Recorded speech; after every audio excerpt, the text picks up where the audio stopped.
Allmendinger rounds out your top 10.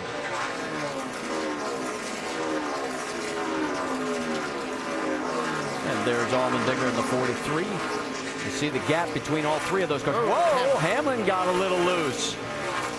And Allmendinger's going to close. So can AJ take over the 9th position? Yeah, and last thing you want when you just got loose is to have somebody right on your bumper. Might be a good time to let him go. You know, we talked about the beginning of the show when I could be doing some coaching right here. I'd say just let that car go, man. We don't need to fight that spot. Well, Denny Hamlin right now still in the points lead, but we've still got 52 laps to go, and there you'd see where it would be if everything stayed as is. A lot of shuffle. Busch would pick up a spot. Johnson could pick up 3. Harvick and Gordon would be big losers. And boy, Biffle, Stewart, Kenseth, Bowyer, not where they want to be. In fact, right now, Kenseth, Biffle, a lap down. Tony Stewart is 1 lap down. Clint Bowyer is 4 laps down. Now you see Jimmy Johnson, he's leading this race. Kyle Busch now dropped back to 3rd, but don't forget, Kyle Busch got the lead by his pit crew on pit road. We still have 1 more pit stop to go. And that stop still to come. As we said, just 50 laps to go now here at Dover. There's your top 5, and this one's still up for grabs. 43 laps to go as Jimmy Johnson crosses the start-finish line here in Chase race number 2. Sprint brings you an inside look at the chase for the NASCAR Sprint Cup on the Now Network. Biggest mover of the race, Mark Martin, started 42nd after a problem with post-qualifying tech inspection. He's now up to 12th position. And Mark Martin on the move so far in this race today. For more NASCAR stats, in-car audio, and live race radio, check out NASCAR Sprint Cup mobile at sprint.com/speed. Now, talked about the final round of pit stops. They've begun for some of the cars that were not on the lead lap, and for one that was, Doc. Kevin Harvick just had to get in. You know, this car was just so bad. He said it's terrible, to quote Kevin.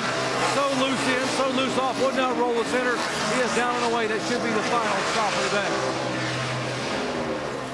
So a little short pitting action here for Harvick, splitting the difference, although we'd expect to see most of the rest in within the next 10 laps or so, as Jimmy Johnson continues to hold a 1.7-second advantage on Jeff Burton. Watching Kyle Busch continue to slide back through the field. There's Kurt Busch, his brother, right behind him. This is a race for 4th and 5th positions. And Rusty, what this 18 team really needs to have a shot at this thing in the end is a caution, right? Yeah, they need a caution flag. They need another good pit stop. They are the fastest pit crew on pit road. There is just no doubt about that. And that's not what Jimmy Johnson needs or Jeff Burton. Because Logano, who's running 3rd, and Kyle Busch 4th, they do have the fastest pit crews. Just the way it is. Denny Hamlin, AJ Allmendinger, both on pit road. Vince? That's right, and you see the 11 of Denny Hamlin currently running in the top 10. Remember, they said that would be a victory for them today. They've been throughout the course of the weekend kind of all over the map, according to crew chief Mike Ford. Today, they've mainly been fighting a loose race car, going down a quarter round on the track bar, 4 Goodyear tires, and Sunoco fuel for the 11 of Denny Hamlin.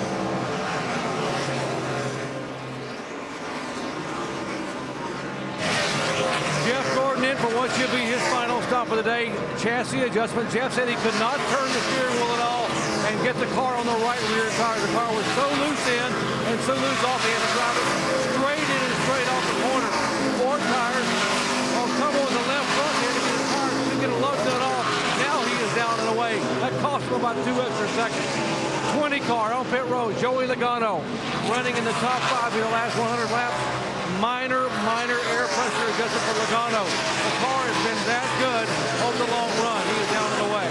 Vince. The 18 of Kyle Busch says he needs it to turn better. He's getting killed center off. They're making a track bar adjustment and 4 fresh ones for the 18 of Kyle Busch. Dave? Jimmy Johnson lost the lead in this race in May by exiting the pit road too fast. You'll have to think about that as he does this final pit stop in theory. Not many changes to it. He kind of left it up to Chad. He said, you want me to loosen it up? And Jimmy said, you know, it's really been pretty good. Obviously, he stayed out front. Smooth pit stop so far. And as they wait to finish up the fuel, he is gone. Jamie? And Mark Martin, the drive of the day from 42nd position. Car is good now. The call is 4 tires. Fill it up with Sunoco fuel. And that'll be it for Mark Martin in the 5 car. Dave? Jamie, Kurt Busch was challenging his brother for 4th place before this round of stops. They'll get a wedge adjustment there in the back, but also take that basketball out of the right front of the car. Still loose for Kurt, but a very fast race car here near the end. Carl Edwards is in as well, tight in the middle of the corner. Carl said, you know what, if we pit under caution the final time, I'd like to be loosened up for a little bit.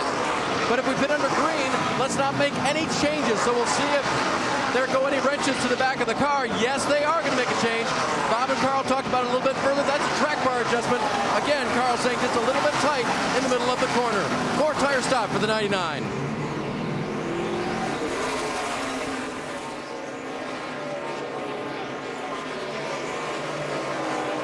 So as all the action on pit road sort of cycles through, Jimmy Johnson is back out in front. Jeff Burton is shown in 2nd place. And Joey Logano in 3rd.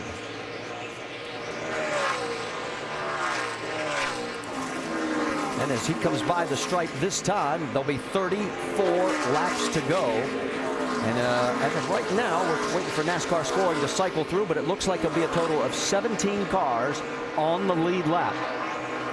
But Jimmy Johnson was able to actually stretch his lead by a couple of tenths on that last round over Jeff Burton. He had about a 1.7 before, now it's about 1.9. And you know, to try to win these championships, you have to do everything right as a race team. And we saw Jeff Gordon and them have problems with their pit stop. They went back outside the top 10 after this round of stops. Let's go back and show you exactly what happened, and watch it on the right side here. Yeah, the right front tire changer, I think he lost a lug nut. Cost him some time getting back to the left. See right here, having to pick one up, put it on. That just a killer under green. He has to come back here now and see he gets behind. Cost him a couple of 3 seconds on that pit stop and a lot of spots on the track. So Jeff Gordon now finds himself in 12th position, and he's about 13 seconds behind the race leader, who happens to be his Hendrick Motors teammate, Jimmy Johnson. And Jimmy has a 2-second lead over Jeff Burton, Joey Logano in 3rd. They're all chasing the man with the scruffy-looking beard. Well, actually, it looks good. Monster Mile, and Jimmy Johnson trying to do exactly what he's done so many times in the chase. Win on the track. He's got a 2.3-second lead over Jeff Burton. Of course, they're coming off last week's 25th place finish. We asked Chad Canals how to get over defeats like that.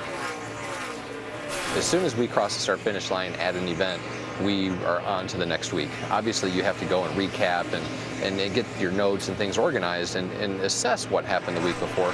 But the majority of the races where we've even had bad finishes this year, we haven't performed poorly. So it's not like we have to really dig deep to try to find a problem or correct something that's occurred. It's been circumstantial. So far, they're doing exactly what they needed to do to rebound. In fact, let's go up to speed with Dave Burns. And Marty, that backs up exactly the conversation I had with him this morning. He said, our goal is to finish where we've run.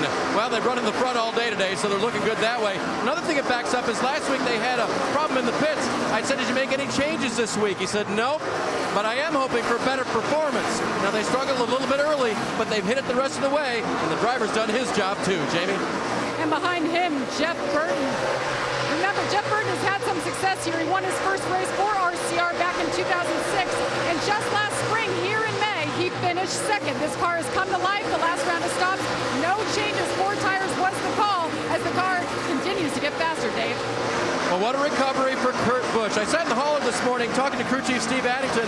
Roger Penske walked in, and I said, Roger, what do you like about the Steve Addington and Kurt Busch combination? He said, I think Kurt respects what Steve has done and what Steve understands about this sport.